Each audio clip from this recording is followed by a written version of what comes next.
Hello friends, welcome back to new video. Different है क्योंकि इसमें प्रीवियस ईयर के यूपीएससी और एसएससी के रिलेटेड क्वेश्चन है जो एग्जाम में पूछे गए हैं और इम्पोर्टेंट क्वेश्चन है। तो वीडियो को लास्ट तक जरूर देखिएगा, क्वेश्चन ज़्यादा नहीं है। तो चलिए, ऑप्शन क्वेश्चन हमारा वन है, भारतीय संविधान सभा की पहली बैठक कब हुई थी? ऑप्शन है 26 जनवरी 1950, बी है 26 नवंबर 1949, और सी है 9 दिसंबर 1946, और डी है 15 अगस्त 1947। तो आंसर होगा 9 दिसंबर 1946। इसका ऑप्शन सी होगा। संविधान सभा की पहली बैठक 9 दिसंबर 1946 को नई दिल्ली में हुई थी। अगला क्वेश्चन है, दांडी यात्रा कब शुरू हुआ था? ऑप्शन है 1922, बी है 1930, सी है 1942, डी है 1919। तो राइट आंसर होगा 1930 में हुआ था।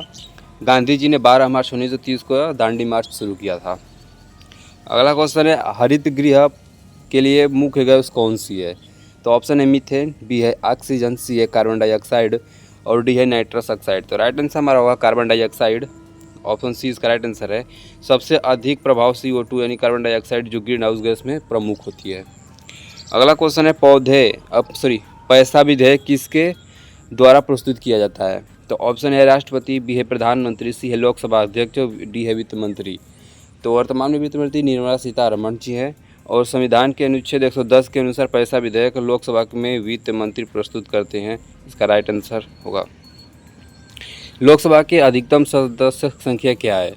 ऑप्शन है 530, 545, 552 और डी है 560। अधिकतम 552 है। राइट आंसर होगा सी, ऑप्शन सी इसका राइट आंसर है। और संविधान के अनुसार लोकसभा में अधिकतम सदस्य 552 हो सकते हैं। कंप्यूटर कि ब्रेन किसको कहा जाता है? ऑप्शन है hard disk, monitor, CPU, keyboard. तो राइट आंसर हमारा होगा CPU को कहा जाता है। CPU को सेंट्रल प्रोसेसिंग यूनिट जो कंप्यूटर का दिमाग कहा जाता है। भारत का सर्वोच्च नागरिक पुरस्कार कौन सा है? तो पद्म भूषण और सी भारत रत्न और डी है शौर्य चक्र। तो राइट आंसर होगा, इसका राइट आंसर होगा भारत रत्न होगा। भारत रत्न देश का सर्वोच्च नागरिक सम्मान है। संविधान सभा के किस भागों में मौलिक अधिकार है? किस भाग में मौलिक अधिकार है? तो यह 12 से 35 में है और भाग 3 में। इसका राइट आंसर होगा भाग 3, ऑप्शन बी राइट आंसर। यह संविधान के भाग 3 में अनुच्छेद 12 से 35 में मौलिक अधिकार दिए गए हैं। लोकपाल किससे संबंधित है? ऑप्शन ए है न्यायपालिका, बी है कार्यपालिका, सी भ्रष्टाचार निवारण और डी है चुनाव आयोग। तो इसका राइट आंसर होगा भ्रष्टाचार निवारण, ऑप्शन सी इसका राइट आंसर है। लोकपाल एक स्वतंत्र संस्था है जो भ्रष्टाचार के मामलों की जांच करती है। अगला क्वेश्चन देखते हैं, प्रोटीन का पाचन कहाँ से शुरू होता है? ऑप्शन है मुंह से, बी है अमाशय से, सी है छोटी आंत से, डी है बड़ी आंत से। तो प्रोटीन का पाचन या मुंह से शुरू हो जाता है। इसका राइट आंसर होगा अमाशय से। इसका राइट आंसर होगा, इसका राइट आंसर बी होगा, अमाशय से शुरू होता है प्रोटीन का पाचन। और प्रोटीन का पाचन मुख्यतः अमाशय में पेप्सिन द्वारा शुरू होता है। अगला क्वेश्चन है, सबसे छोटा ग्रह कौन सा है? सबसे छोटा ग्रह है बुध ग्रह है, जो सौरमंडल का सबसे छोटा ग्रह है, जिसे मरक्यूरी कहा जाता है। इसका राइट आंसर है ऑप्शन सी। अगला क्वेश्चन है, संविधान में नीति निर्देशक तत्व भाग किस में है? नीति निर्देशक तत्व कौन से भाग में है? तो ऑप्शन है भाग 1, भाग 2, सी है भाग 4 और डी है भाग 5। तो राइट आंसर हमारा होगा भाग 4 में है। इसका राइट आंसर सी होगा। और भाग 4 में अनुच्छेद 36 से 51 में नीति निर्देशक तत्व दिए गए हैं, याद रखिएगा। फिर PDF चाहिए तो टेलीग्राम ज्वाइन कर लीजिएगा। गांधी इरविन समझौता कब हुआ था? तो गांधी और इरविन का समझौता कब हुआ था? तो यह हुआ था, इसका राइट आंसर होगा 1931 में हुआ था। गांधी जी और लॉर्ड इरविन के बीच यह समझौता हुआ था। अगला क्वेश्चन देखते हैं, पृथ्वी का सबसे ऊपरी परत क्या कहलाती है? ऑप्शन है मेटल, क्रस्ट, कोर और मोल्टेन। राइट आंसर हमारा होगा क्रस्ट कहलाता है, ऑप्शन बी इसका राइट आंसर है। क्रस्ट पृथ्वी का सबसे ऊपरी ठोस परत है। अशोक स्तंभ को भारत का राष्ट्रीय प्रतीक कब घोषित किया गया? ऑप्शन है 1947, 1950, 1952, 1949। राइट आंसर हमारा होगा 1950, ऑप्शन बी इसका राइट आंसर है। 26 जनवरी 1950 को सारनाथ में स्थित अशोक स्तंभ को राष्ट्रीय प्रतीक घोषित किया गया था। 26 जनवरी 1950 को सारनाथ में स्थित अशोक स्तंभ को। किस योजना को गड़बड़ योजना कहा गया था? ऑप्शन है दूसरी योजना, बी है तीसरी योजना, सी है चौथी योजना, डी है 5वीं योजना। राइट आंसर हमारा होगा तीसरी योजना को कहा गया है, ऑप्शन बी इसका राइट आंसर है। भारत चीन युद्ध में सूखे के कारण तीसरी योजना को गड़बड़ योजना कहा गया है। अगला क्वेश्चन देखते हैं, भारत का पहला उपग्रह कौन सा था? तो ऑप्शन ए है इंस्टा-1A, बी है IRS-1A और ये सी है आर्यभट्ट, डी है भास्कर। राइट आंसर होगा हमारा आर्यभट्ट, ऑप्शन सी इसका राइट आंसर है। 19 अप्रैल 1975 को आर्यभट्ट उपग्रह को सोवियत संघ से लॉन्च किया गया था।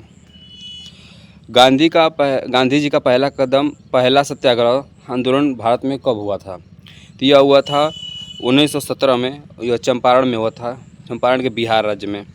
यह नील खेती के लिए के खिलाफ सत्याग्रह आंदोलन किए थे 1917 में।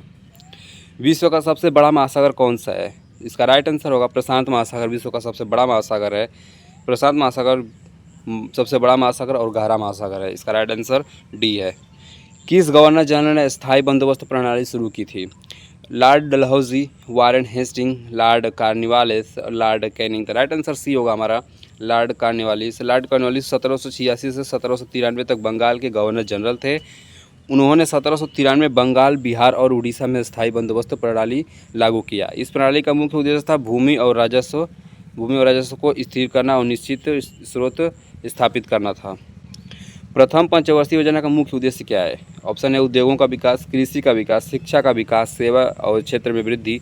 तो राइट आंसर हमारा होगा यहाँ पर कृषि के विकास से था, ऑप्शन बी इसका राइट आंसर है। 1951 में शुरू की गई पहली पंचवर्षीय योजना फोकस कृषि और सिंचाई पर था और मुख्यतः कृषि के क्षेत्र पर ध्यान था। 22वां क्वेश्चन है, किस अनुच्छेद के तहत राष्ट्रपति आपातकाल घोषित कर सकता है? ऑप्शन है अनुच्छेद 52, अनुच्छेद 60 और 360, अनुच्छेद 352, अनुच्छेद 360, अनुच्छेद 360 और अनुच्छेद 356, अनुच्छेद 368। तो राइट आंसर हमारा होगा अनुच्छेद 352, ऑप्शन ए इसका राइट आंसर है। राष्ट्रपति आपातकाल अनुच्छेद 352 के तहत लगाया जाता है जब बाहरी या आंतरिक खतरा हो। भारतीय राष्ट्रीय कांग्रेस की स्थापना कब हुई थी? तो भारतीय राष्ट्रीय कांग्रेस की स्थापना 1885 में हुआ था। और कहाँ हुआ था आप लोग कमेंट करके जरूर बताइएगा और किसने किया था। जलवायु परिवर्तन पर संयुक्त राष्ट्र का पेरिस समझौता कब अस्तित्व में आया? यह आया था, ऑप्शन देखें 2012, 2015, 2016 और 2020। तो राइट आंसर होगा इसका होगा 2016 और यह पेरिस समझौता 4 नवंबर 2016 को प्रभाव में आया। इसमें ग्लोबल वार्मिंग को रोकने का लक्ष्य था। हाँ। और लास्ट क्वेश्चन है, भारत का नियंत्रक और महालेखा परीक्षक CAG किसके रिपोर्ट में भेजता है?